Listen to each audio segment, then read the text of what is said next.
Welcome to this episode of Coast to Coast. I'm Jeremy here, Ed there, same deal every time. We are actually doing our first mock draft. I know it's a little late in the process. We got a little late start on this reboot, which is why you haven't seen rankings, all this type of stuff thus far, but rest assured, Ed and I have done a little research, and we are going to pretty much just do a mock draft of all 32 teams today. No trades, because I think we both agree. Yeah, I mean, if a trade happened, then yeah, but it's all speculation. It's all nonsense. Another thing that I'd like to add, and I think Ed would second this, we're gonna go by best player available, more or less with fit, more or less than fit, just because I don't know, that's how your team should function. So if you don't like the player we picked, sorry, but we think that that's the best player available. So yeah, let's get started with the Tennessee Titans. Heck yeah. At 1, enter draft. We are using the PFF mock draft simulator. I don't know if any of you have used it, but Ed and I use it pretty religiously throughout this season and whatnot. So Statement. yeah, it's just a little free plug. Not that we have a huge audience, but it's just a good way to pass the time and kind of keep up with trends and all that type of stuff. And I think PFF does a pretty good job of, like, you may not agree with how they get their analytics and metrics and all that type of stuff, but I think they do a pretty solid job. They're not perfect like all of us, but yeah, I think it's pretty solid. So let's one more thing. I'm going to do odds. We were talking pre-pod. I'm going to do odds. Ed's going to do evens, but we're going to have some dialogue back and forth for Absolutely. just kind of seeing. So Titans, I'm on the clock. If Will Levis wasn't the quarterback, I'd honestly probably go Abdul Carter or Travis Hunter, but that's really scary. I was watching a podcast earlier, and Brett Coleman was essentially saying that Will Levis is like one of the worst, like falling off the graph that he was referencing. I think it was EPA per play, if I'm not mistaken. And he had a historically bad EPA per play as well. So there were some highs, obviously. He had those crazy throws, Carson Wentz style, but yeah, I just think that they like having him as their QB1, and then obviously chime in. I think just having going into the year with Will Levis as QB1 is going to be a bad idea. Any thoughts Yeah. or? I mean, I'd have to agree with you. And I feel like this is consensus at this point. Is that they absolutely need to take a quarterback. I think Callahan's done everything he possibly can to try to. I don't want to say fix, but yeah, I mean he's tried everything he possibly can to put Levis in a good spot and fix that situation. Obviously, it's not a perfect situation. They still have needs at O-line. They still have needs at wide receiver. They have Calvin Ridley, obviously, and Burks hasn't lived up to his potential. But Callahan's put Levis in a good position as far as how they structured that offense around him and how they built that offense for him to succeed. And it, he's a gunslinger, which there are a lot of guys in this league that are gunslingers, but he's a gunslinger to a fault. He makes a lot of really dumb decisions, and I mean, there's tons of video. There's far too much video out there of him just doing idiotic stuff, and I can't be nicer about this. He just does some really dumb stuff. It's There's one thing to have bad, to not have great decision making skills when it comes to being a quarterback. There's a lot of guys that are gonna throw a lot of interceptions, but they're gonna make up for it in other ways. He's just a nightmare with turnovers. Yeah, and to touch on that, like people are like, oh, Cam just had one good year at Miami. He was pretty good at Washington State, albeit he did have the turnover issue, which he did end up cleaning up at Miami. Like he still was a similar, not obviously not the Will Levis mold, but he still has that gunslinger playmaker thing in him. But honestly, I think he cleaned that up a lot in Miami because he didn't really have to. He was the whole offense, obviously, in Washington State. But when he got to Miami, he had a little more help with Restrepo, Arroyo. They had some good running backs there. So it's not like he hasn't shown, in my opinion, he's just gotten better every year. Obviously, he's not Arch Manning. Obviously, he's not Jaden Daniels or Caleb Williams or even Drake May. But I mean, really, when the quarterback situation is so dire, you got to take Cam Ward. And in my opinion, he's the best quarterback in the draft, because Yeah, I agree. he's in. I'm going to say it again, but in my opinion, he's the only quarterback that warrants a top 10 pick because I don't think the Browns' situation is as dire as we think. More on that in a sec. And then I think you guys might be doing something for somebody next year. So more on that. But first overall, Cam Ward, congratulations. You are a Tennessee Titan. Yeah. Yeah, I'd have to agree with you there. I feel like everybody covering the NFL, around the NFL, it's pretty much consensus at this point. I think he showed that I know you said top 5, top 10, whatever it was. I think he's the only quarterback in this draft that's a first round pick, to be honest with you. I don't think he's really a guy that would have been number one overall in the last few years if you stacked him up against a lot of the guys that did go in the first round the last few drafts. But in this draft, I think he's the only one that has that upside to really do that. So I agree with you. I think full in 100%. It's going to be Cam Ward number one. Yeah. And in saying that, I think obviously the Browns also have a need at quarterback, Or do that. but I think they'll probably address it in different ways. I think there's still a lot to be done on a lot of teams. I think we'll see a lot more on draft day. Obviously, we're not going to do trades here, but I think there's still a lot of moves they can probably make. They're obviously, Haslam's conceded that was a big swing and miss with the Watson deal. They paid a lot, they gave a lot up in draft choice, draft picks, and I think everybody agrees with him. He didn't need to say that out loud for us to already know that. I I do disagree there. He needed to say it out loud. he needed to say, "Hey man, hand up." Yeah, I agree. He needed to own up to it and take accountability, but I don't think we needed to hear that to know that that was the case. Is what yes, I'm saying. yes. Sorry, I missed it. We all knew that.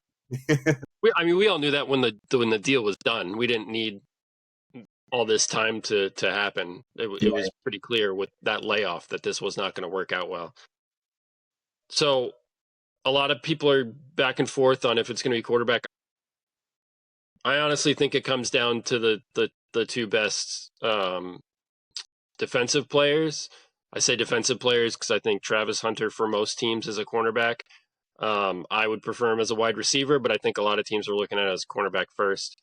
But in saying that, I think the Browns are a little bit more confident in their corners than they are with their line at the moment outside of obviously Myles Garrett. So I really do think if they're going to commit to somebody like Myles Garrett with that much money, I think you got to kind of bookend him with another talented player to really get as much as you possibly can out of Myles Garrett.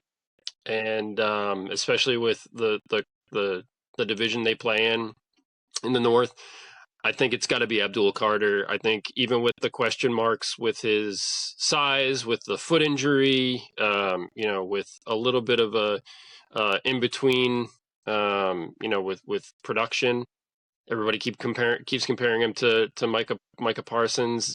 It's a natural thing to do when he's coming from Penn State, plays a lot of the same roles there. And 11, that helps too. Wearing 11 there too. Aside from saying all that, I think he's obviously the best player available here. I do like Travis Hunter a lot in a lot of different ways, and I personally also think Mason Graham should be in the conversation a little bit more at the top end of this draft, but ultimately I'm going to go Abdul Carter, number 2 for the Browns. I wholeheartedly agree. The only reason why I might consider Travis Hunter is just because if he doesn't work as a corner, toss him in at a bush. Like, I think Travis Hunter's actually like he looks like he's going to be an elite corner, but if for whatever reason he doesn't end up working out as an elite corner, try him at wide receiver. You know what I mean? I think that's a lot of his value with that. But I completely agree with Abdul Carter. And quite frankly, Miles' entire career, they haven't really done anything to like.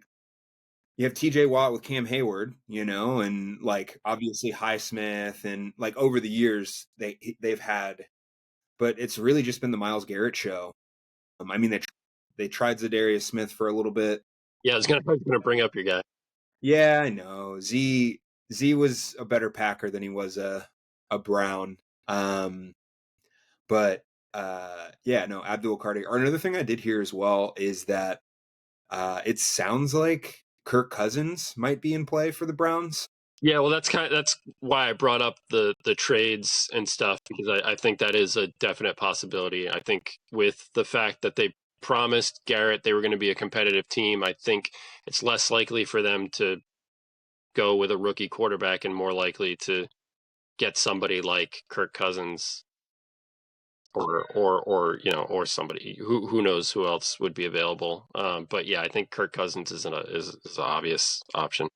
Because I forgot where I heard this, so forgive me, whoever it is. Kirk Cousins had his best completion percentage year, all that type of stuff, with Stefanski in Minnesota, if I'm not mistaken. I wouldn't doubt that. Shoot, I forget who said. I think it might have been Peter Schrager talking about that. So that's where, and then there's smoke to fire. Peter Schrager was also saying that there's smoke to that fire, and he's probably one of the most connected guys in the NFL because if you don't know his story, pretty much met all the guys when they were assistants, and now they're head coaches. So one of the more well-connected guys. But let's move on. Abdul Carter, you are a Cleveland Brown helping out Myles Garrett and those boys. All right, so for 3 New York Giants, some punters. I'm just kidding. Shoot.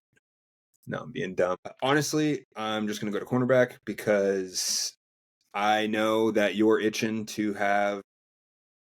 I'm sometimes technologically challenged.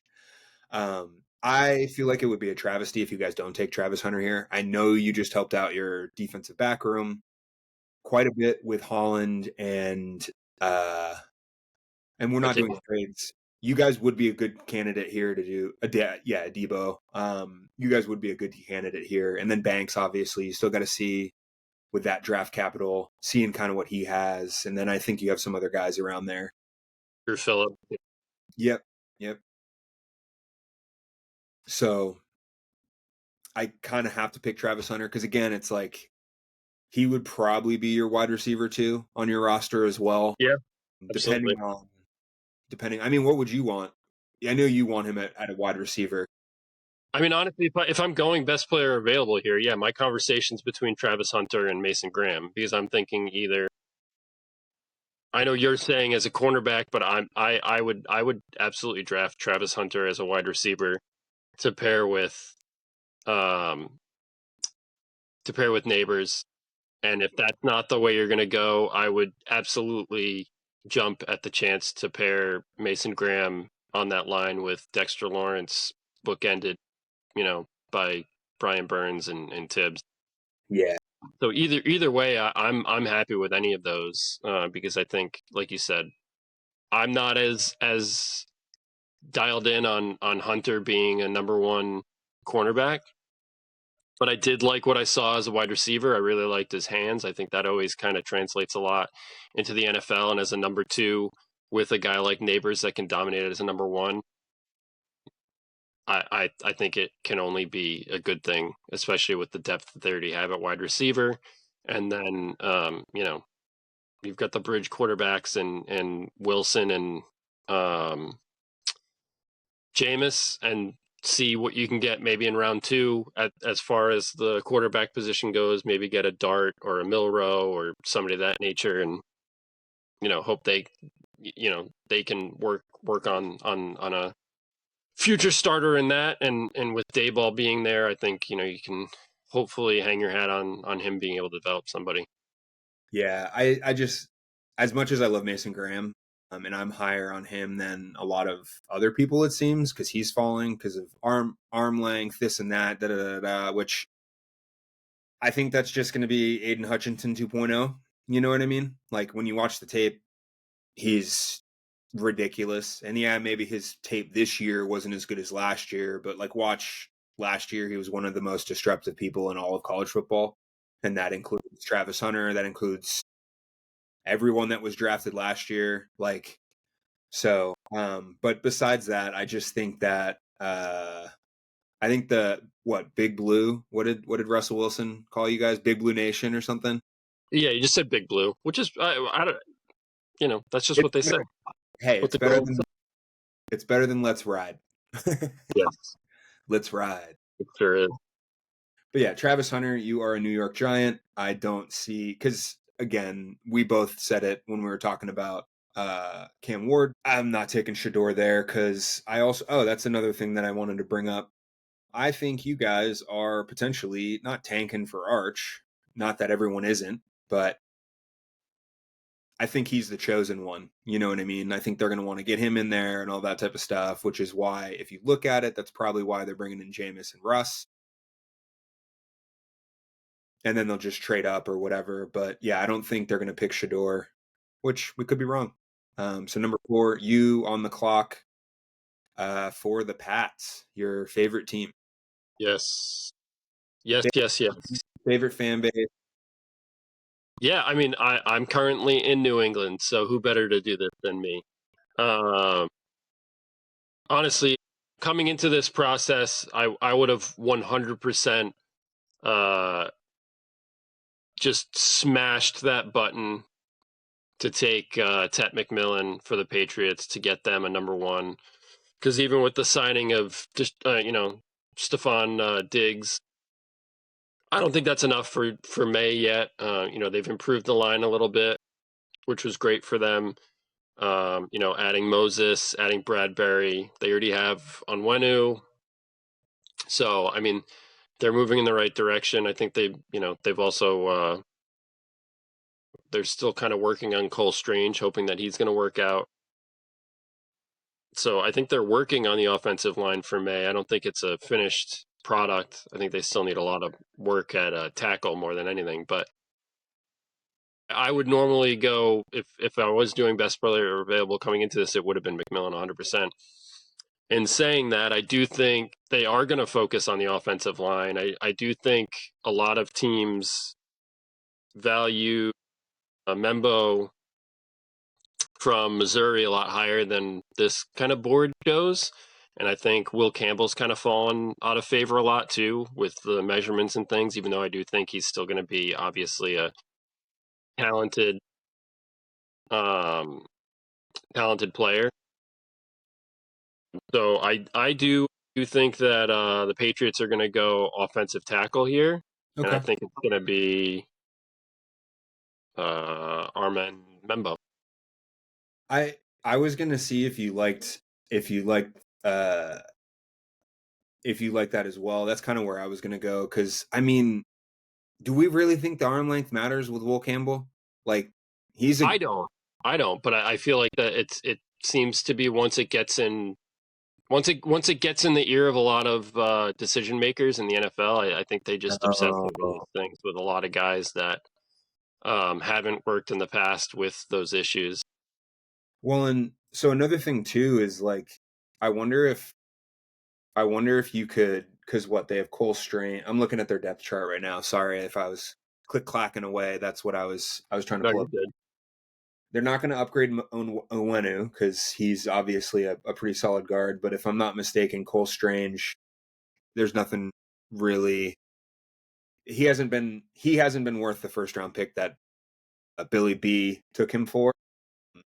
So, I mean, maybe you kick Membu into guard for his rookie year when Moses is out there. I don't know if he has that capability. It sounds like he's just maybe you kick him in there, and then you have your best that way you can have your best 5, you know what I mean? And he's also a monster, so I think he's a lot bigger than Cole Strange, if I'm not mistaken. And then Absolutely, yeah. Moses, when Moses is gone. Yeah, I'm on the same page though. I was thinking Membu, or it was either Will Campbell or Membu. But the reason why I like Membu is because you want that right tackle spot taken care of. You know what I mean? Yeah, whichever side it is, you just need to throw high end quality players at that position at this point if they're really gonna try to commit to Drake May being their future. Well, that's another thing that we don't necessarily know is that like maybe teams have worked Membu out at left tackle, because he's really young. Right. If I'm not Yeah. mistaken, he's like 20 or 21 years old. So maybe they have been working him out, trying to get him reps, seeing if he's capable. And because he's a huge athletic freak, from my understanding, it just all depends on. Yeah, he's 21 right now.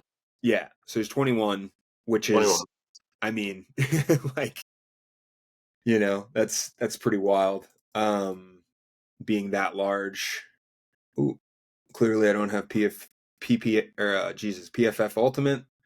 But yeah, I think we can move on to the Jags, but completely agree. Membu, I think that's the right call. McMillan, that and then the tape thing. I don't think if Vrabel sees that, unless McMillan's like begging Mike Vrabel and telling him he'll watch more film and stuff like that. But like, I just don't think a Mike Vrabel guy is someone who doesn't like football, to watch football, and also thinks that the only reason you're the only time you need to watch film is during one of the smartest players of all time, especially of the Pats dynasty. I'm sure he watched a little film in his time. So who do we got here? So the Jags. Jags, I think this is a slam dunk. So who do you think? I mean, I think it's Graham, 100%. I was kind of leaning Genty. You think with Jaguars? I mean, the receiver room's pretty solid. They have their number one, all that type of stuff. I think Genty obviously is like, I don't want to say, we'd said this in the last pod, once in a generation or whatever, but like I think he's I know I don't need to convince you that he's special and all that type of stuff. But then again, Hines Allen, Trayvon Walker, like that's a pretty solid group. Yeah, and you Uh, added defensive interior to that. That's yeah, Mason Graham on there as well. I'm pretty torn.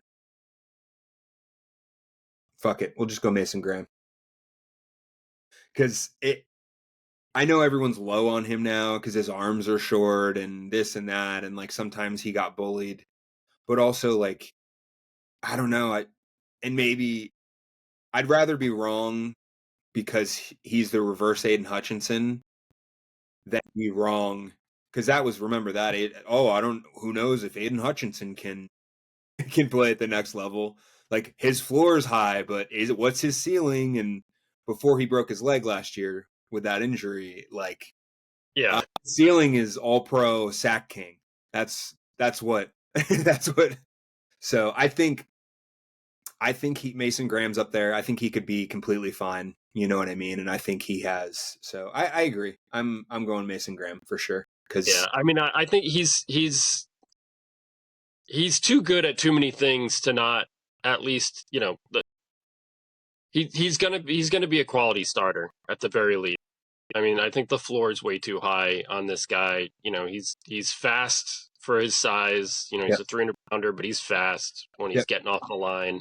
He gets in on the guards really, really quick. He gets in on the centers really quick. So I mean, you put him over those guys on a defensive line that has like the guys that you said, Hines Allen and Trayvon Walker, and everybody's gonna be rewarded for a guy that being on the line. So I think that's a perfect match for them, especially for a new staff coming in, improving. Obviously, he's saying that the offense is going to run through Brian Thomas, which is why I would kind of assume a Genty wouldn't be as much as I do think he is still the best player on the board right now. I don't think that's the way they would go. If they're saying that the offense is going to run through somebody like Brian Thomas, they're not going to invest in another running back when they've already got ETN and Tank Bigsby. Well, but that's also the thing. So I think ETN's deal's up after this year, and like, is Bigsby going to keep you from drafting Genty? No, I'm just saying the combination of the two, the way they used them last year, I don't Yeah. think they would then add. I don't think they would add another, another body to that room. Yeah, I just think that Ashton Genty would be fun with Brian Thomas Jr. taking the top off the defense. He would be fun on any offense. I don't think there's a single offense in this top 10 that he wouldn't be a smart addition to. I mean, shit, if the Pats didn't need offensive line help and Membu wasn't a perfect kind of slide right in guy, I would have tossed it there. But it's like it's either O line or wide receiver, and we're not taking Tet, and Membu is the like. So yeah, all right. We won't go Genty. We'll go Mason Graham. But no, again, same deal. I think his run defense too is going to really help out the Jags because I don't think they struggled. Like I don't think they were one of the worst teams in the league, but I don't think they were particularly good either. Um, that's somewhere where that'll upgrade pretty good there. All right, so Raiders, you on the clock. All right, so I'm glad you didn't go the way you were going to go because I am going to go Genty. Fucker. Yeah, don't take Ashton. I think number one with Pete Carroll there, I think obviously the run game's going to be Paramount. You're going to have the need for a guy that's as close to Marshawn Lynch as you could possibly get, if not better, maybe. And I just think Genty's going to look so sick in silver and gold. It's still silver and gold, silver and black. Yeah. It's going to be a match made in heaven. It's going to be Bo Jackson all over again. We're just going to see the most ridiculous things in that. Just so I don't even know what to say. Genty is a slam dunk here. They have a decent offensive line to begin with. They just traded for Gino. They already have Bowers in the passing game with Myers. I'm sure they can find another pass catcher in maybe the second or third round. This wide receiver group is obviously very deep. It's one of those groups this year, but I think Genty's obviously going to be just a monster in that offense.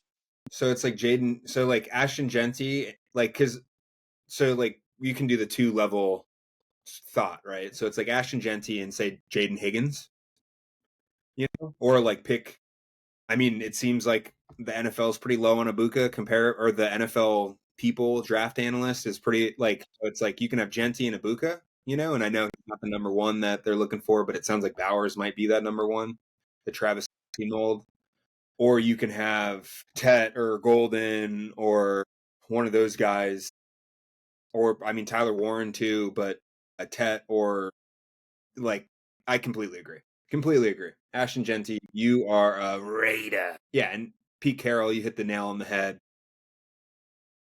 Yeah, it's going to be a priority for them. Yeah, so all right. New York Jets, your counterparts. I would say, I mean, you guys practice and play in all the same stadium. You don't practice at the same place, but everything's all there. MetLife counterparts. Yep.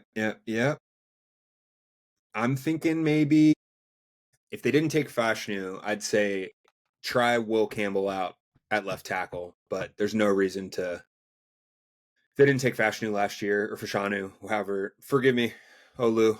I'm just a big dumb idiot. You're cool. Campbell. I mean, the receivers are, I guess, outside. You got Wilson and Lazard right now. Oh, it's scary, but also like I think Tyler Warren at this point is the best player in the draft. Oh, interesting.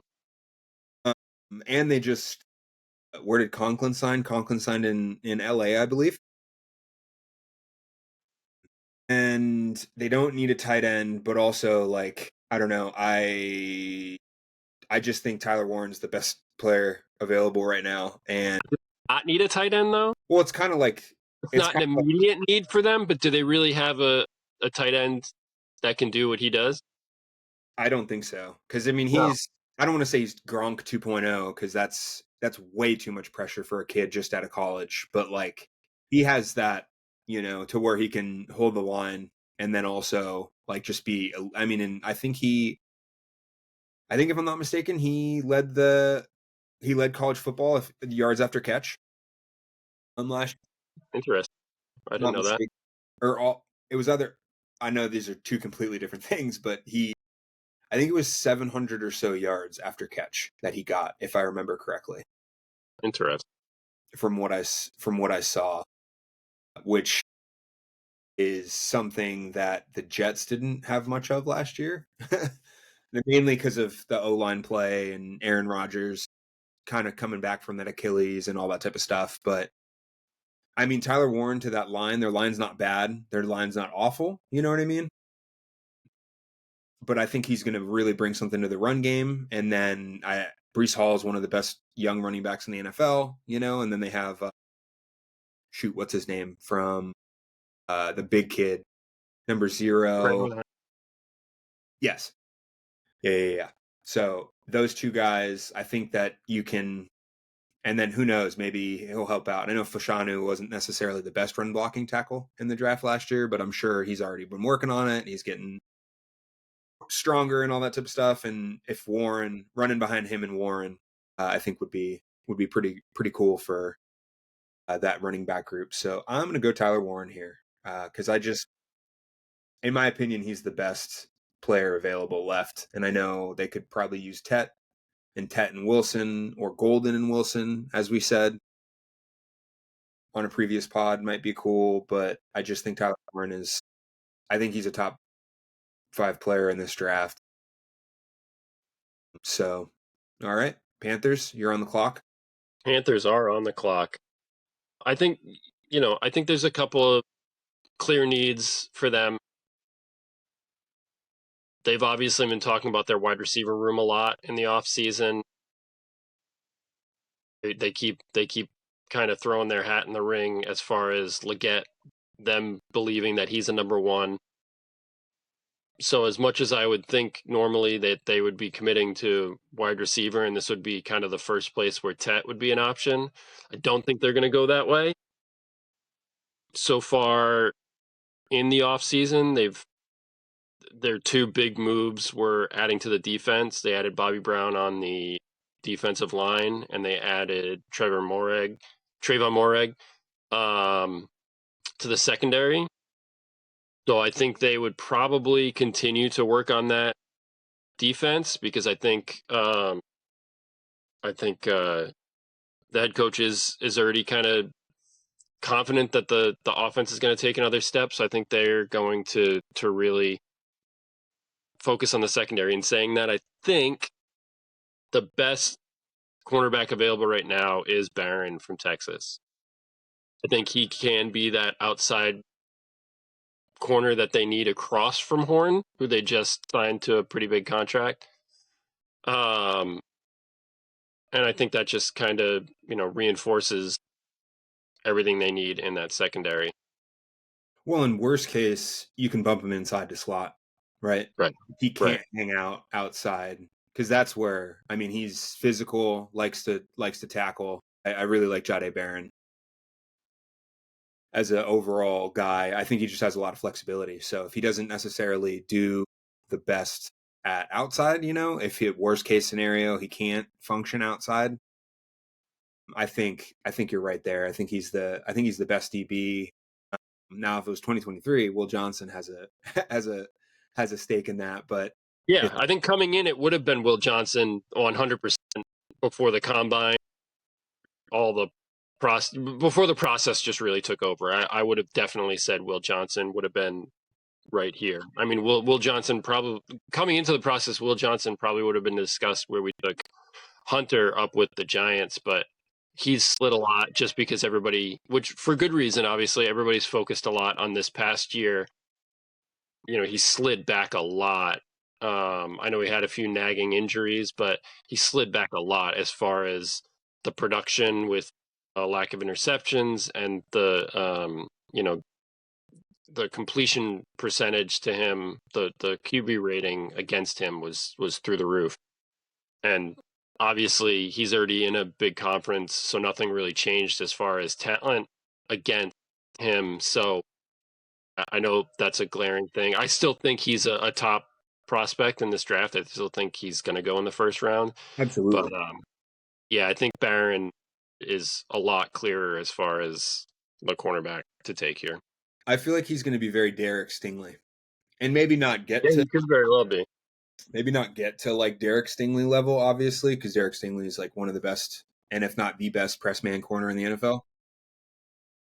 But I think it's going to be like that. Like you saw Derek Stingley's early year or years, and then he kind of just, kind of just rest on his laurels. Had that elite season, and I get it if Will Johnson did that as well. Because it must be tough winning not a Super Bowl, Jesus, winning a national championship, and then going. I just think that, and then obviously having the exodus, losing JJ McCarthy, which apparently he was like the leader guy. I mean, they lost everybody. They lost their head coach. Yeah, well, that too. That is very important. Yeah. Almost more important than your quarterback. Yeah, that's the most important thing. You lost your legitimate leader. Yeah, the alpha, especially with Harbs being the way he is. Harbaugh being who he was. 100%. All right, well, pick 9, Saints. I think I don't know.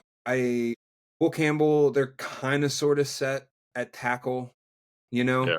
Whether or not great. he let Penning, who knows what Penning will do this year, but he's been up and down. When he's on the field, he's great. He can be good. When he's not getting roughing call or not roughing calls, when he's not getting, you know what I'm saying, when he's not getting personal fouls and stuff like that, he's solid. Their receivers also they just need everything. Yeah, they do. They just signed Justin Reed. So would Starks be redundant, or would he be the heir apparent? I know they can. They lost to Debo.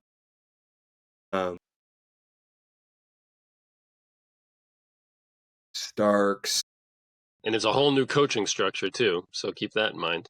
Yeah. Has the defensive coordinator come out for that? Because I'd be very curious. I can't remember who. I know Kellen Moore brought somebody in. I'm trying to remember who it was. Lord, it's Brandon Staley. Oh, yeah, because he was like, I have to do him that favor because he brought me in with the Chargers. I need to bring him in here. Yeah. Bad call. Yeah, that's not good. Bad call, bud. That's not good. Maybe he'll get back to what he was with the Rams, right? And the Super Bowl winning defensive coordinator, but Jesus. He has those pieces. Well, look what the Chargers did.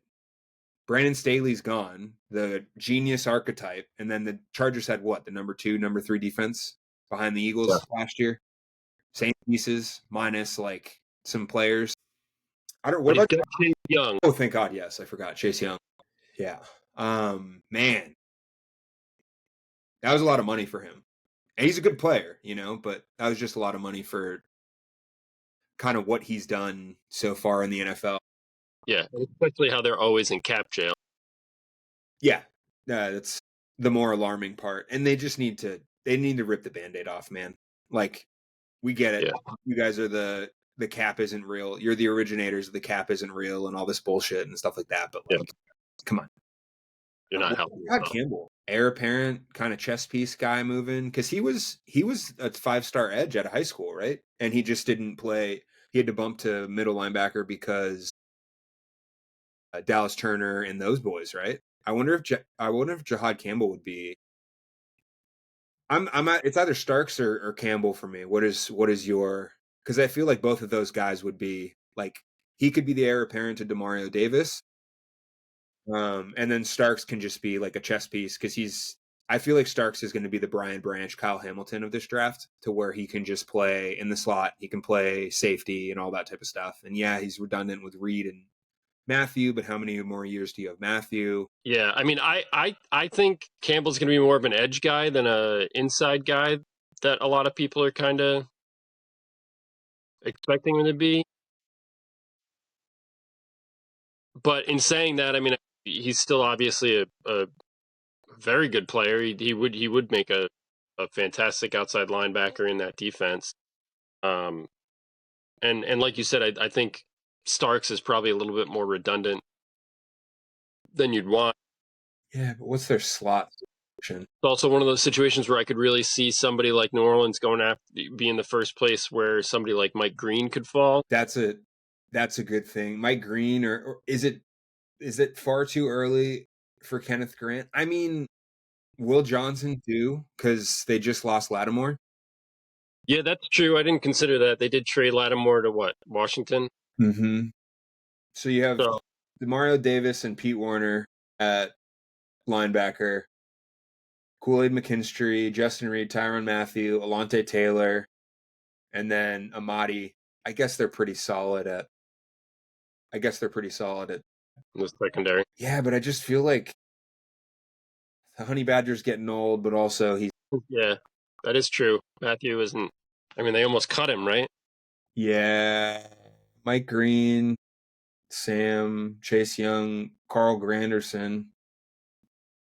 Um, Actually, I really like Mike Green there.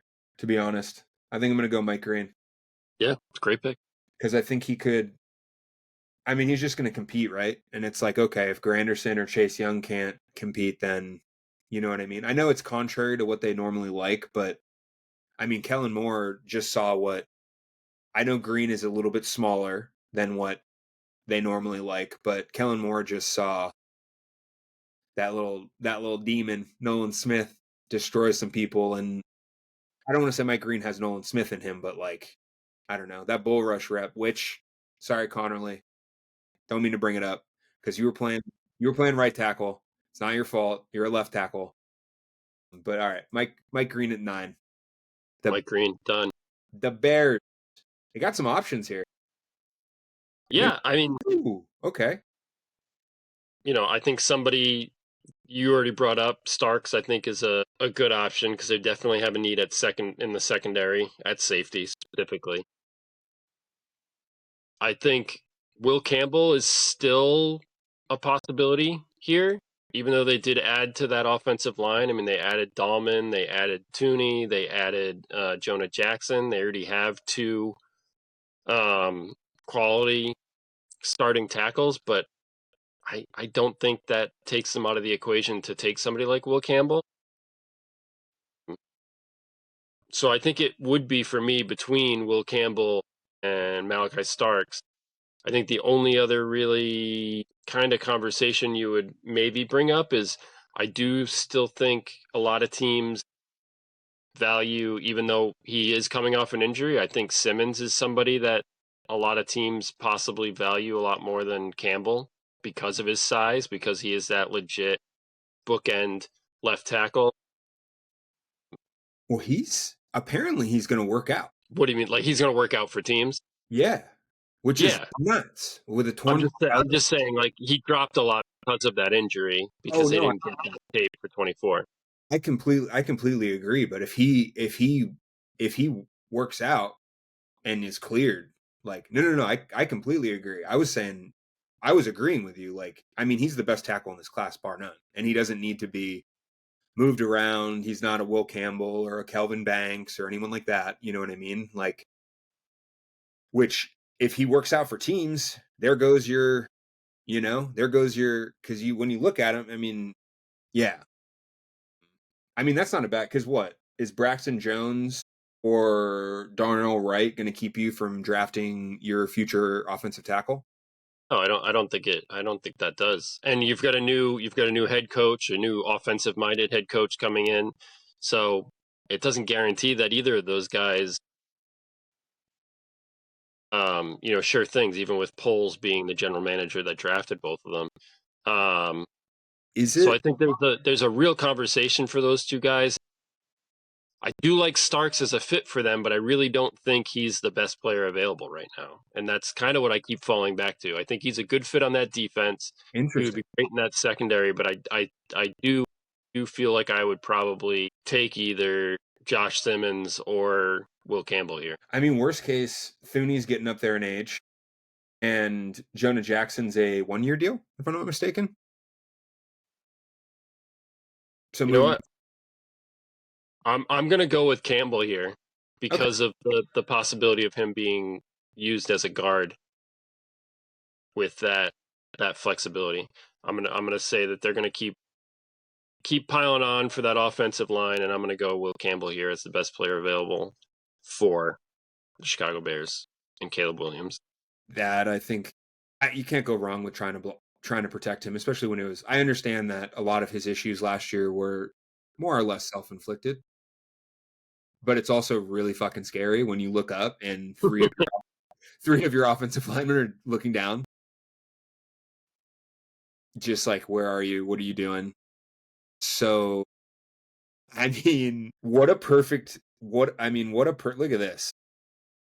Like what a perfect, because they're going defense, right? They just lost Dre Greenlaw, they just lost Ufonga, they just lost Charvarius Ward. So like, take your pick. What are we? Man, this is tough because Campbell gives you that flexibility. Yeah, really, any of those three guys They on do, your screen right now could be a realistic pick by them. because Lenore's outside. It might. Man, I mean, Robert Sala loves those big, lanky, you know, physical corners. I might have to go Will Johnson here, honestly. And I know he had his, but this is my he's gonna Derek Stingley.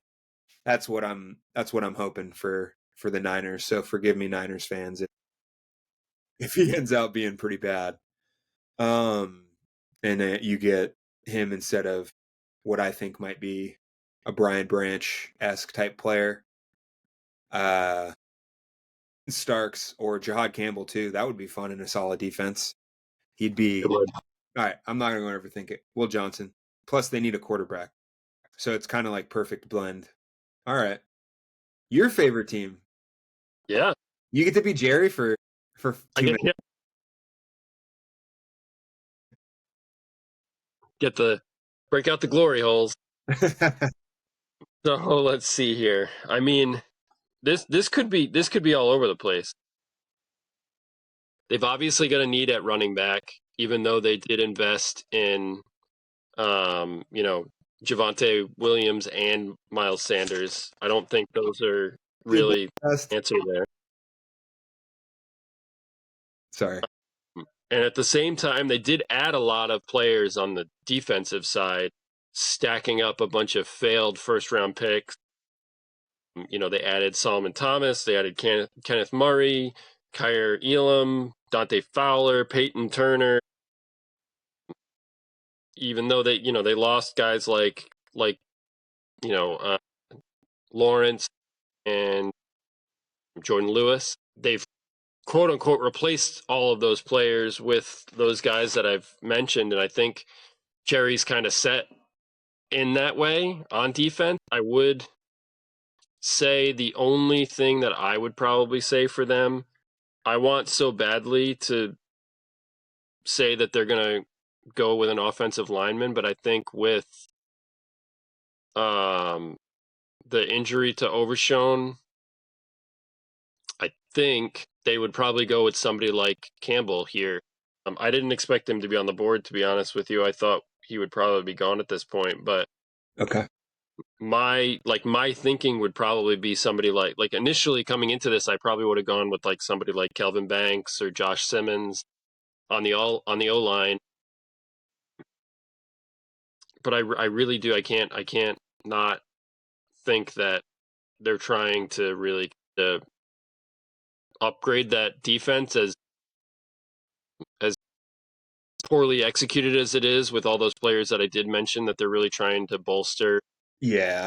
it as an improvement. I do think somebody like Jahad Campbell would still be kind of that guy that they would be able to pair with somebody like Parsons. And if he is somebody that's kind of on possibly that same level, if they can't work something out with Parsons, he can slide into that same role. Well, and also too, like if you keep him at middle, like him and Overshown would be pretty fun. Right. So Yeah, he has that positional flexibility, and you can kind yeah, of which is exactly why I think he would be perfect for them. the only thing I don't like. So with Banks, I unless it's like okay, like Zabel, it's like dude, you're not playing tackle in the NFL. You know what I mean? But like, I mean, but even then, he still might be able to because Pat McCarry was halfway decent, you know. But at the end of the day, like if you draft Banks, so you mentioned Banks, it's between Banks and Campbell. It's like if you draft Banks, I want to give him a shot at tackle. You know, Yeah, I like to I mean, give the yeah, he looks the part. so it's like, and then it's I know everyone's been wanting to shove him inside at guard immediately, but like just by I want to see if you can do it. You know, like it's the same thing with Campbell. Like in Chicago, let him see if he can man the left tackle spot. You know, with Will Campbell, and then if he doesn't, when Thuney gets a little older, fucking toss him inside. Who cares? You know what I mean? Or Jonah Jackson leaves, toss him inside. Just don't wait 5 years like a certain team with a gentleman by the name of Evan Neal.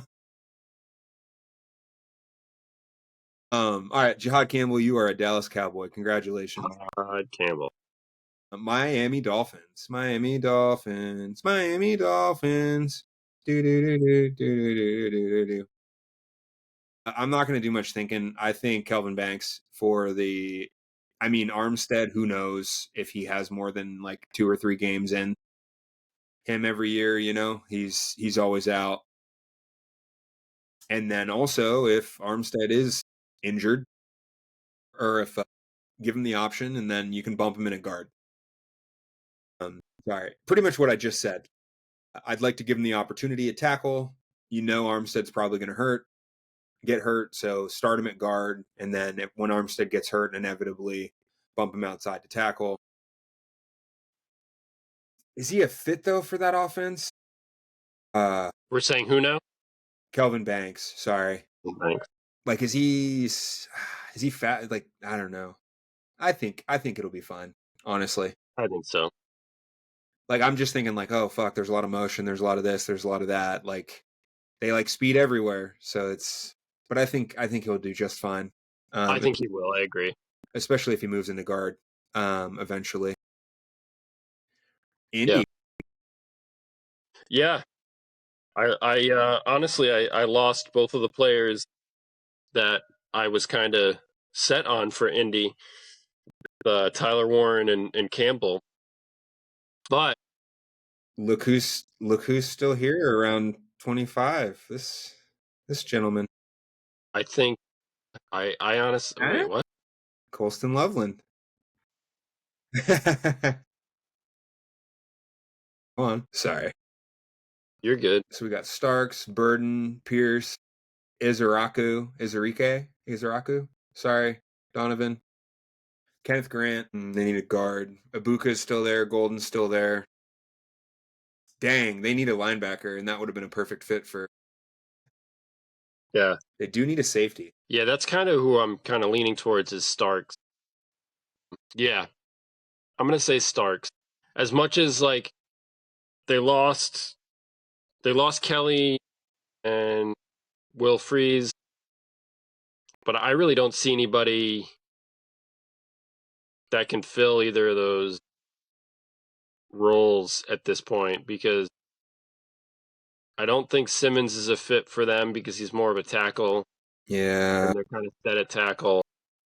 And I think it's way too early to go with somebody like Zabel or Booker yeah. at guard. What about Jalen Walker? Yeah, you know what? I completely forgot about Walker. He'd be a really good fit as an edge. Kenneth Grant. I guess they don't really need interior. They're pretty solid. Yeah. It's tough. I know. Yeah, you know what? Good call. I'm gonna go with Walker. Okay. Because he could fill pretty much just copy paste our conversation with Campbell. He could pretty much play just about everywhere. Yeah, absolutely. So I think that positional flexibility could kind of kill two birds with one stone. And they got Lou Anarumo, and that's probably the most speed he's had at linebacker. And no offense to Wilson and Pratt, but like Jalen Walker's a speed demon. Yeah, for sure.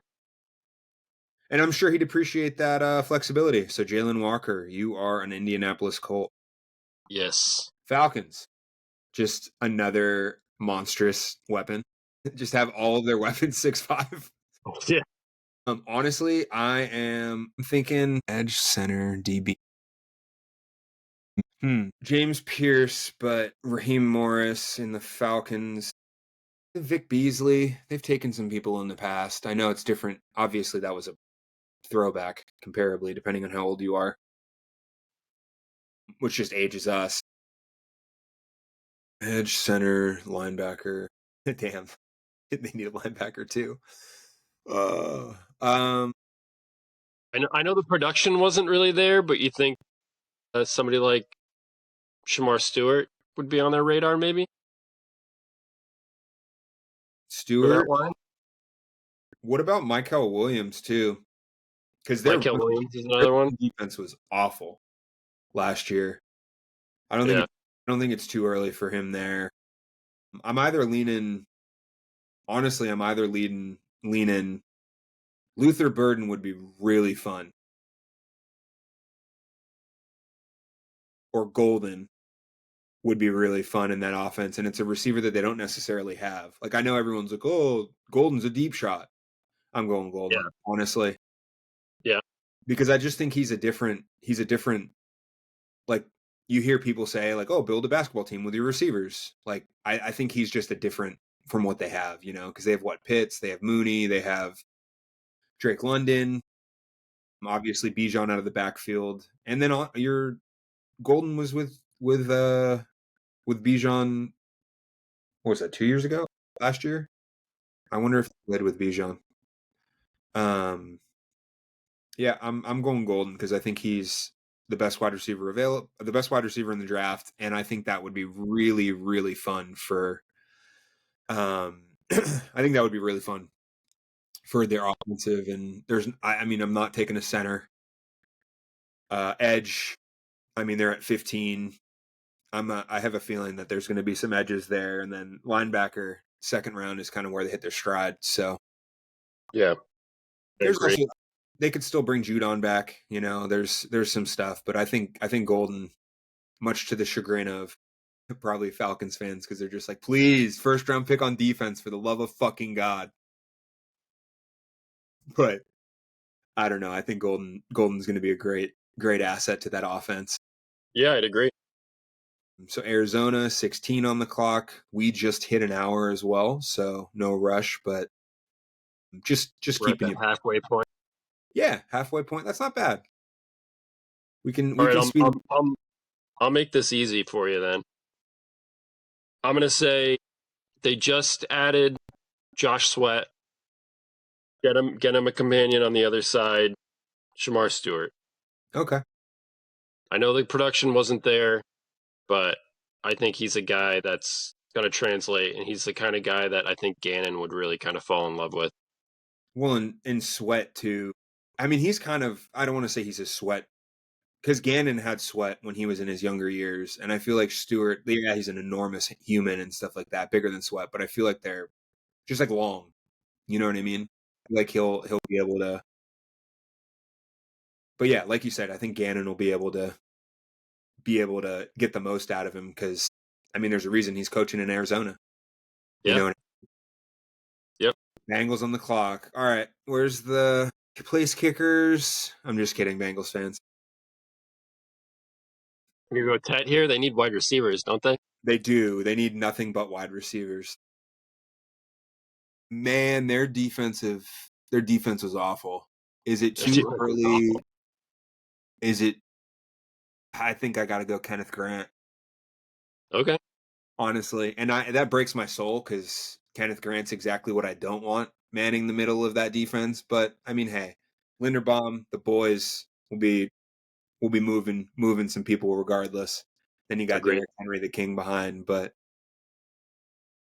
I think because yes, this class is deep at defensive line. Let me just double check and make sure. Walter Nolan, Loveland. I don't really see anyone because like Simmons, you're not moving a guard, right? And it's like you're not going to draft him because their tackles are like Brown is still there. Receivers, safeties, they have safeties on the roster, but Starks would immediately. Is Mike Hilton? Sorry, forgive me. This is great podcasting. Is he a?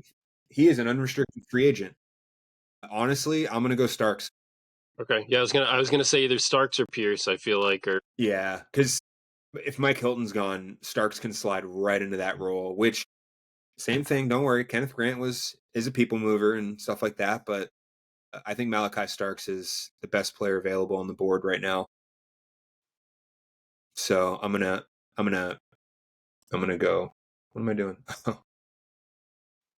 All right, Seattle. Seattle. This is where Tech goes because that'd be fun with JSN. Honestly, I was thinking that because I mean, yeah, they added Cup, but that's obviously not a long-term thing. Or does Um, Mike Mack?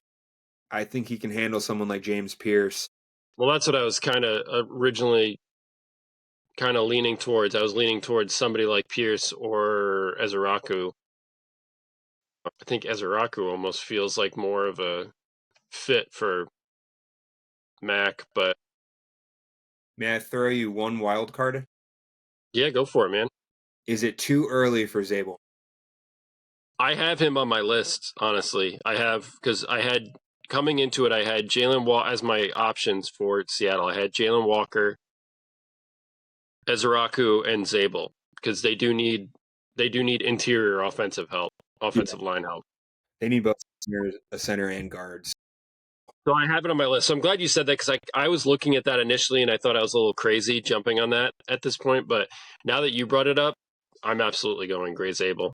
Okay, just because it's. Because I think he's performed well, and I think it's pretty consensus that he's going to be a guard, not a tackle. And I think this is kind of the range where guards can start going. Well, and I also think didn't he get some reps at the Senior Bowl at center too? Like I feel like he's going to be one of those.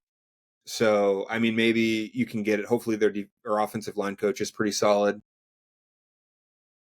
I just think he could, if he doesn't work out at center, put him at guard. Essentially, what you said. It's like, okay, try him here, try him there, try him at both spots. Like just find him a home on the offensive line. So, yep, agreed.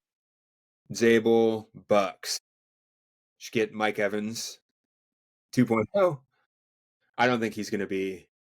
I could be wrong, and this could blow up in my face, but I just don't think he's going to be Mike Evans. Honestly. Well, that and because Mike Evans is one of the best wide receivers of this past decade. So I think he has potential to be there if he starts watching film, but I just don't know. No.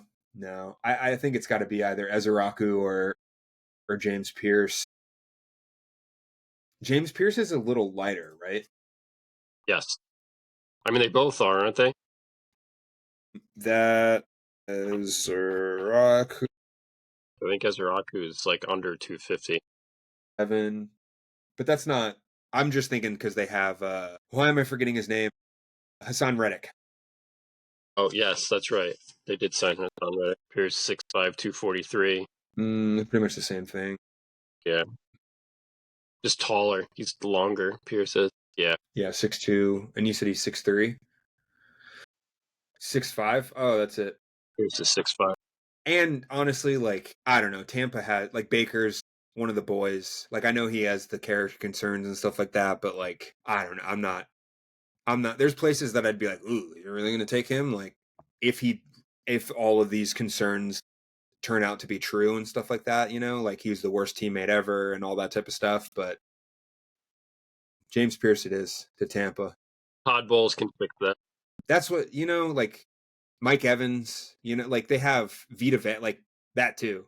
It's like James Pierce was probably one of the bigger guys on Tennessee's team, and then it's like Vita Vea is going to be like, bitch, you need to stop that. Get your shit together, One of the largest humans in the NFL. Broncos. All right, I'm going to make this one. This is going to be another easy one for you. I'm going Hampton. Omarion Hampton. Sean Payton has a history of having those bell cows.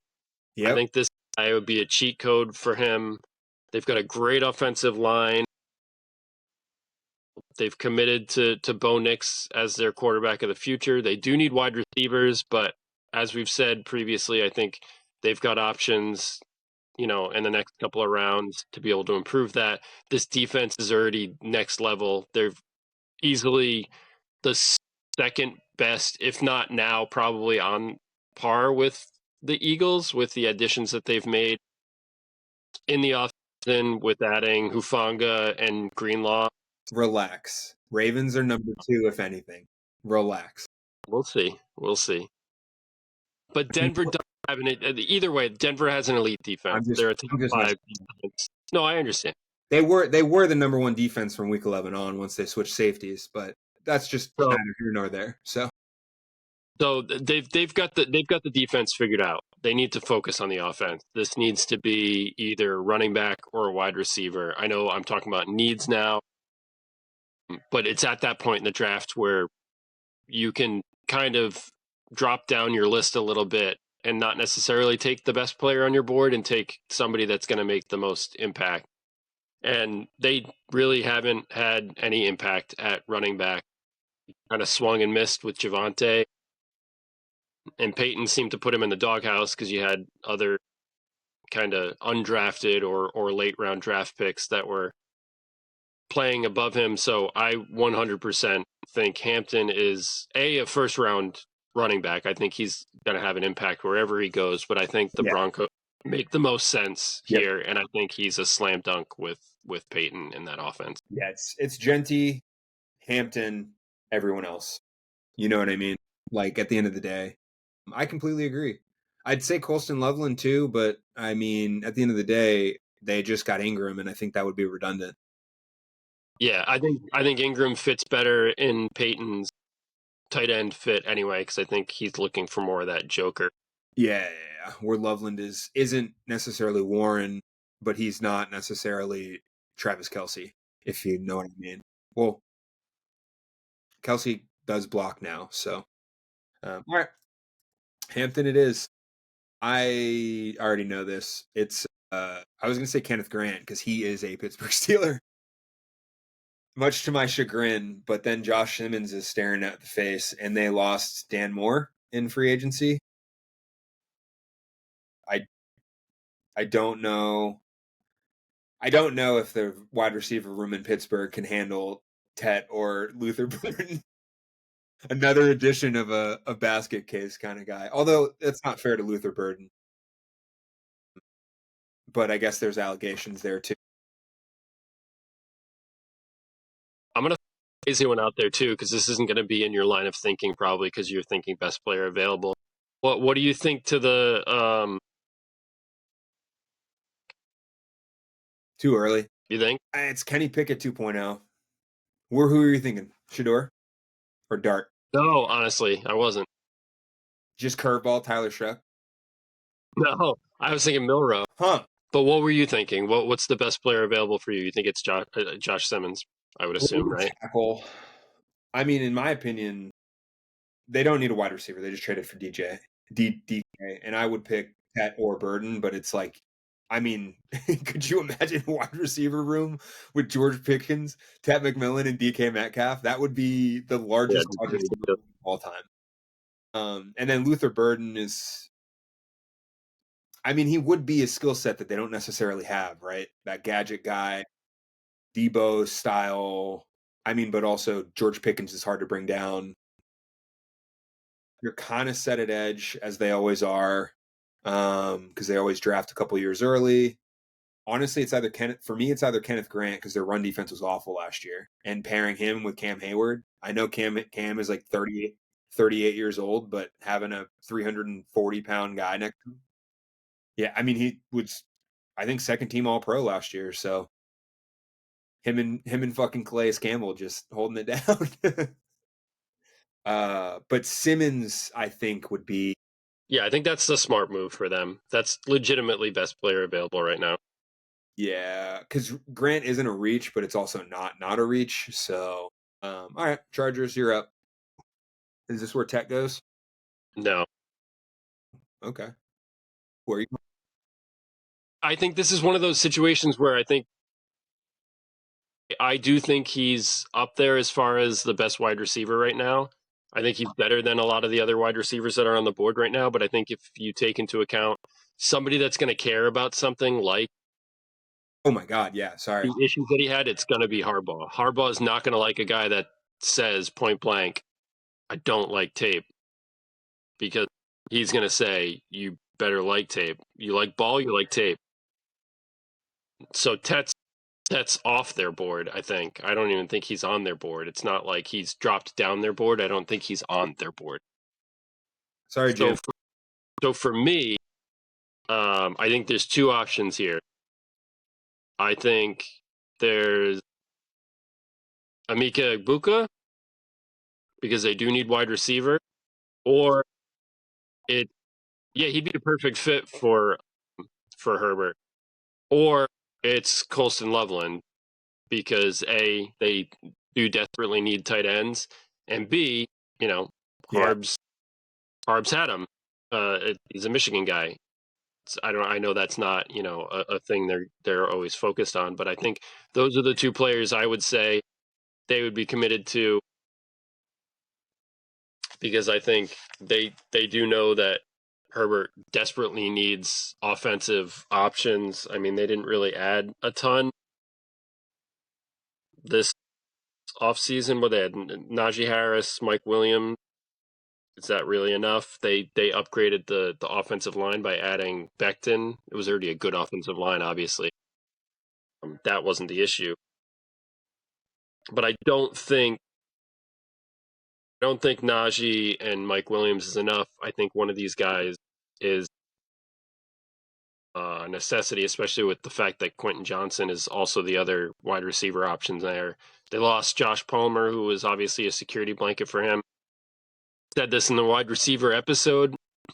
Egbuka is a security blanket type of player. I think he has the capability of being a number one. I think he's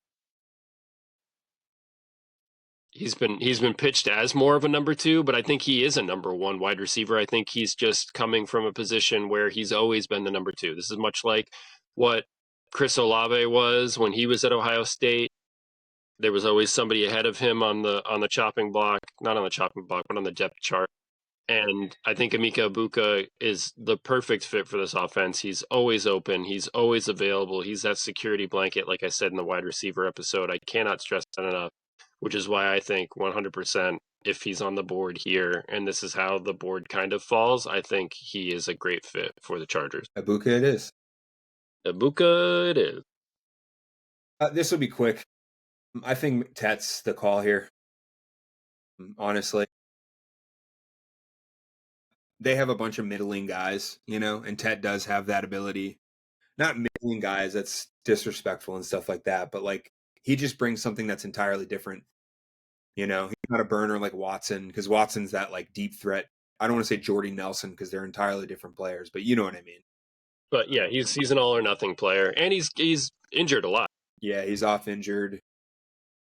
Dobbs solid, but also like I don't know. I feel like Tet's, before I make any decisions. I'm just kidding. Yeah, I think that's it. It's either Ted or Burden. I feel like Burden is Burden's too close to all those other guys that they've already got there.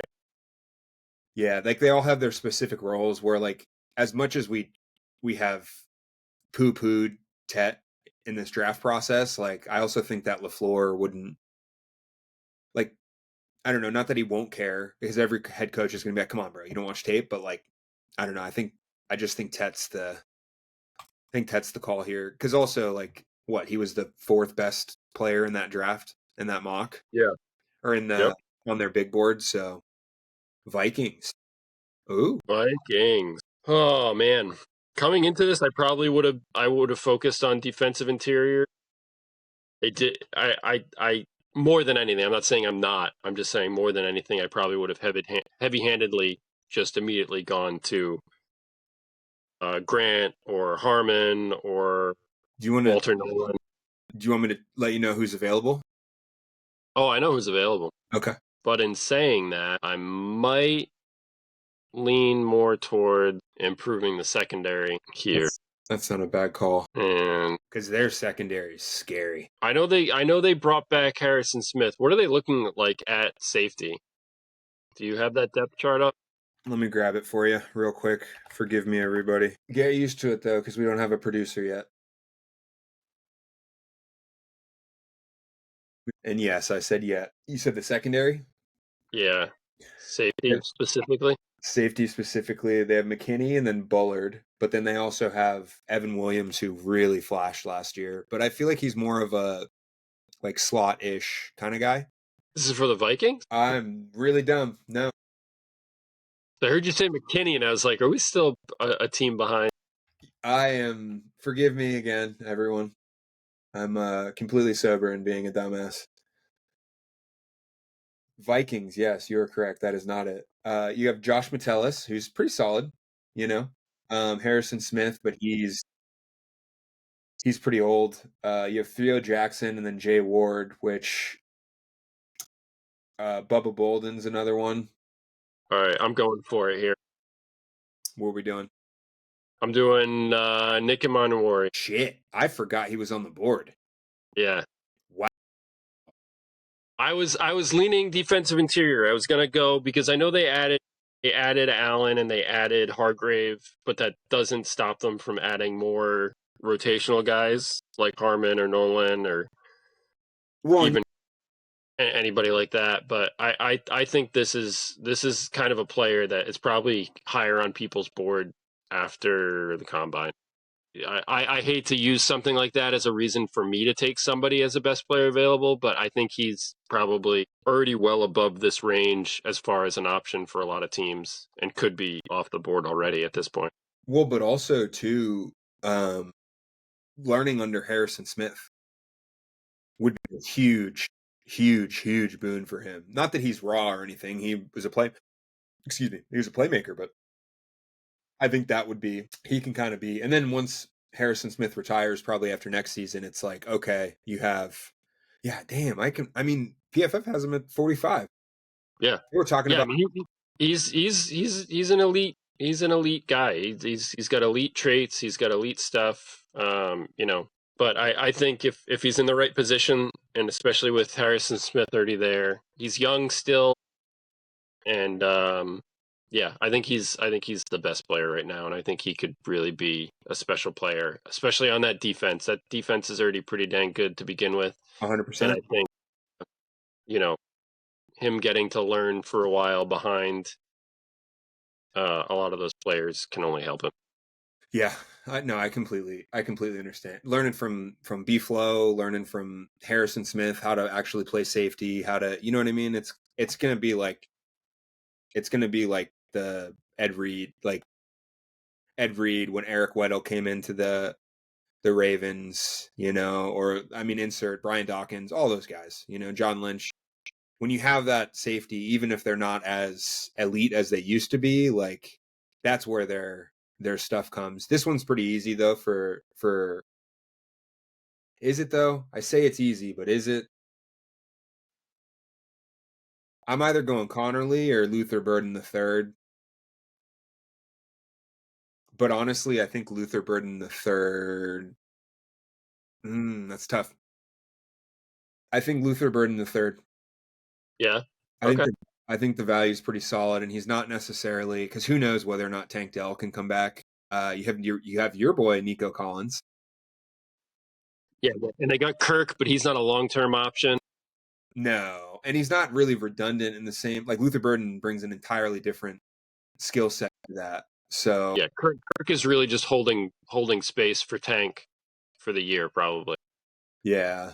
If he can maybe make it back if there's a deep playoff run or something, but also Connerly would be a great pick there, but I agree with you. I think Burden, they need more depth at wide receiver. Well, because you saw it last year after Tank went down, it was scary hours. Yeah, I mean, all of them went down at different points too. So he had nothing for a while. Because I mean, what was it? Xavier Hutchinson was their number one at one point. Because Nico was in and out quite often. Tank went down. Diggs went down. They weren't in a good spot. And the tackle's Cam Robinson. So they did bring someone in. Yeah, You ride out. it's only on a 1 year deal though. I think, right? Yeah, but let him roll for a year, and then maybe you can get something next year. So yeah, I'm sorry. I'm not going to overthink it. I think Luther Burden the third, as much. Burden. Yeah, I think that's going to be pretty scary. All right. I'd agree with that. Ooh, I know where I'm going if I were you. I want to hear because I only have one. I only have one player left on my list here, and it's on the offensive side. So I want to hear what you have to say. Mine's on the offensive side as well. And can you imagine Sean McVay with Colson Loveland? Olsen Loveland, yeah, Is that where you were going? yeah, that's absolutely where I was going. I think he's a perfect fit out there with Devonte Adams and Puka Nacua. I think it's just you give Stafford a basketball team. And then you got Kyron Williams in the backfield and stuff like that. Maybe they draft another guy to fill out the roster. And You throw a bunch of X's out there and just let Stafford go. Just let Stafford enjoy the last few years of his career I know. and just lean on those guys, just guys with big catch radiuses, natural hands that can just make plays, 50-50 guys that can just ball out for him. I think it's a brilliant pick. I think he's a perfect fit for that offense. Yeah. The second I was like, oh, wait, Loveland's still on the board because we didn't take him. And yeah. And he gets to learn from Higbee too. And, Yeah, if he's healthy. that's fair. Man, I don't know where to go.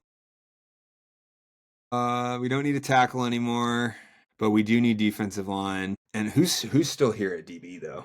That's what I should. At DB, Yeah, let me see real I mean, quick. he's kind of got that second tier with Um, like a Ravel and too early for Watts. Even Amos. would probably want to play with him again. Harrison showed up well at the combine. Yeah, I think it's a little. Thomas is a big, long cornerback. I'm I thinking. think it's probably a stretch for a cornerback. Yeah, No, I think it's a little early for that second round of guys. There wasn't really that. It was like Will Johnson and what am I trying to say? Starks and stuff, and then pretty much just that was the Jade Barron. Those were kind of like the corners that we need. yeah. Not we need, but those. I think this is probably this is like a true best player available. Who do you think is going to be? That's tough, dude. Because I would Who do you love. think is going to be his number one on the list? Is it going to be Grant? Is it going to be somebody like Michael Williams? Excuse me. Or Ozurike. Azurike. Yeah, I mean, I didn't say Azaraku because I feel like he's more of a tweener, and I don't really think they don't seem to really like the tweeners now. No, yeah, they do like big guys. That's why I was saying like somebody like Grant, Nolan, Michael, Michael Williams is more of that kind of big body, versatile edge guy. What are his measurables, Walter Nolan? Walter 305. Nolan. Yeah. 305. I think Grant's the call. Because Yeah, I like that. they just lost Michael Pierce, and Oh, right. Grant will slide right into that role, and then maybe he'll learn some pass rushing moves from Chuck Smith. Yeah, So, nothing wrong with that. I mean, because he's like for how big he is, he moves pretty quick. So yeah, I think I'm overthinking it. Kenneth Grant. Sorry, everybody. I'm a Ravens fan. I don't think Forgive me. you're overthinking it. Well, I was like, I would have done that if I were picking number 3 for the Giants. So you're good. that's fair. How did I end up with both of our teams? Odds, obviously. Lions. Yeah, Lions. I'm gonna bring up the guy I just brought up. I think Michael Williams from Georgia. He's the kind of guy you want to pair with Hutch. He's a big, strong. He's I don't want to compare him to Zadarius Smith. I know they had him on the opposite side, but I think they need a guy kind of that ilk, and I think he's the best player on the board right now. Obviously, there's a couple other guys on the board that could fit in different positions. You still have Demetrius Knight, who would be a good linebacker for them to pair with somebody like Jack Campbell with some versatility. They do need wide receiver, but I really don't think there's anybody I would take right now. No, I do like A.O. Manor. I know I said that a lot in the wide receiver thing, but I still think they're probably not going to have him high enough to take him at this position. So I'm going to go Michael Williams. yeah, I think he's more of a, not that Donovan isn't a dog as well, but I think Michael Williams is going to be more like what he brings in the run game immediately, and then also too, who knows, dude? Like maybe one of these Georgia edges are going to start balling out because they're, like, I mean, I guess, but then you look at Nolan Smith, right? And finally he's starting to kind of find his own, and I think his coming out party was kind of the Super Bowl, him making Trey Smith's head go back. It was that was one of the most ridiculous. That's how you crown of the helmet to the chin. That's for all you young football players out there. Works every time with offensive linemen. Crown of the helmet, straight to the chin. Every time. Especially when they're much bigger than you. So yeah, Michael Williams, we'll keep that on. Keep that. Edge. Derek Harmon, cornerback. Would this be too early for Booker? From what they're talking. I really wouldn't. I don't think anybody's going to have Booker as a first round pick. Really? Okay. Yeah, it seems like the consensus on him is unless he's in a phone booth, he can kind of become a mess. So I feel like he's kind of more of a project. Yeah, I do need an edge. I think this might just be the end of, because who do they have on their D line? I'm trying to think. They just lost John Allen, Walter Noel. You think Scourton is going to be, or Scorton is going to be? You think he's going to return to his Purdue form, or I don't know. I mean, he's an. It seems like there's a lot of question marks. Obviously, I mean, I'm not going to overthink it. I'm just going to take the best edge available for them. All right. going as a rock or Scorton? Ezraku. Yeah, the whole him getting money from Texas A&M thing and being less dynamic was a little concerning for me, and I feel like that would be more concerning for Dan Quinn too. Because he's only going to get more money by being the 29th pick of the NFL draft. So the Buffalo Bills. The Buffalo Bills. I mean, they didn't really have a huge amount of losses to that team. And they added Bosa on the edge. Yeah. They only added Josh Palmer as far as wide receiver. They signed my boy Shakir to a long-term contract. Ogunjobi in the interior, plus buddy from the Rams. Why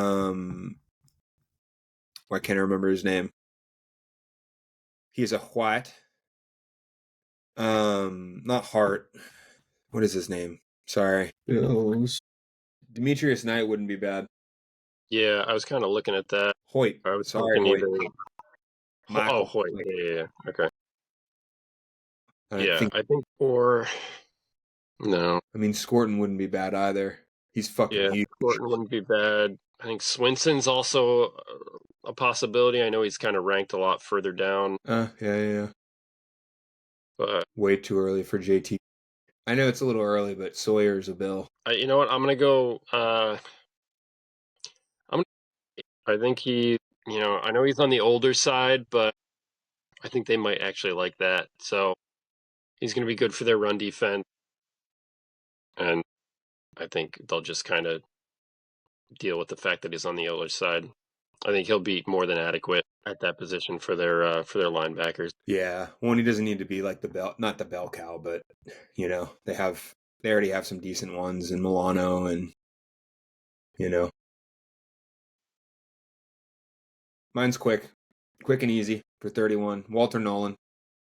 Oh, okay. I mean, as much as I'd love to run down their throats again, I mean, I guess they didn't really because they didn't use Derrick Henry. And I say like I played on the Baltimore Ravens in 2025, 2024, like a fucking clown.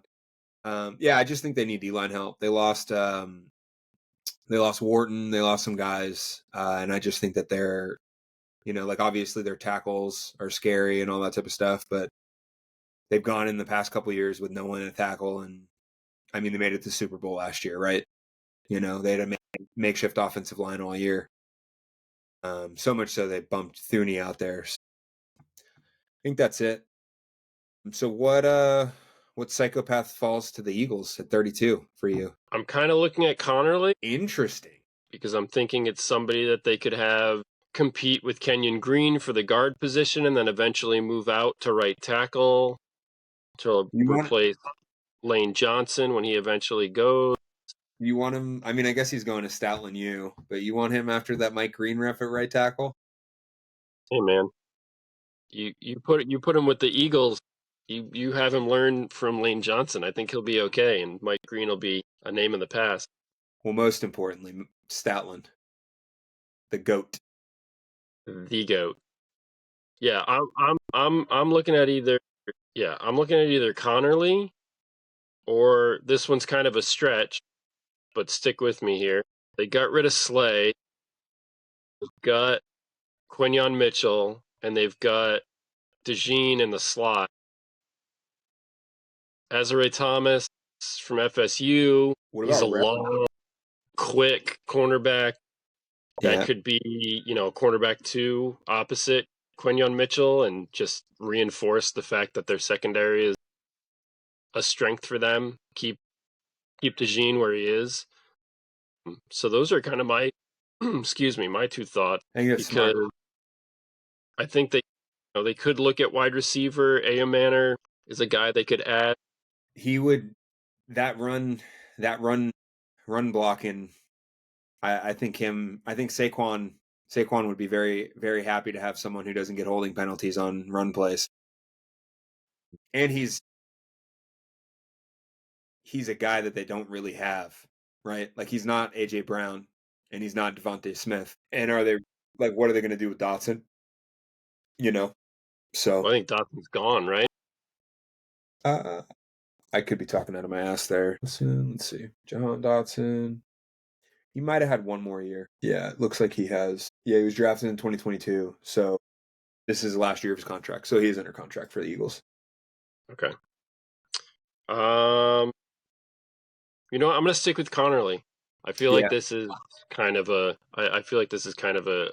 Howie move. Kind of stack more pieces on a already strong offensive line to prepare for the future. They did it with Kelsey, and they'll do it with Lane Johnson. Well, that's it. I completely agree, though. I think that's a good point. And then, yeah, I mean, like Green is, who knows? Like Jeff Stoutland's the GOAT. So, but yeah, so that concludes our first mock draft. Thank you for all. Jesus Christ. So that concludes our first mock draft. Thank you all for watching and everything. And if you were upset with who we took for your teams, get over it. It's not reality. If we happen to be right about the people that we picked with teams, the people who we picked with your teams, sorry. We're just no. Give us a lot. We do know ball. I'm just but yeah, thanks. This was fun. This was a good time. Our first and the first of many. And next year we'll be much more prepared. And yeah, thanks for watching. Make sure to like and subscribe or whatever the YouTubers are saying. Appreciate y'all. Thank you.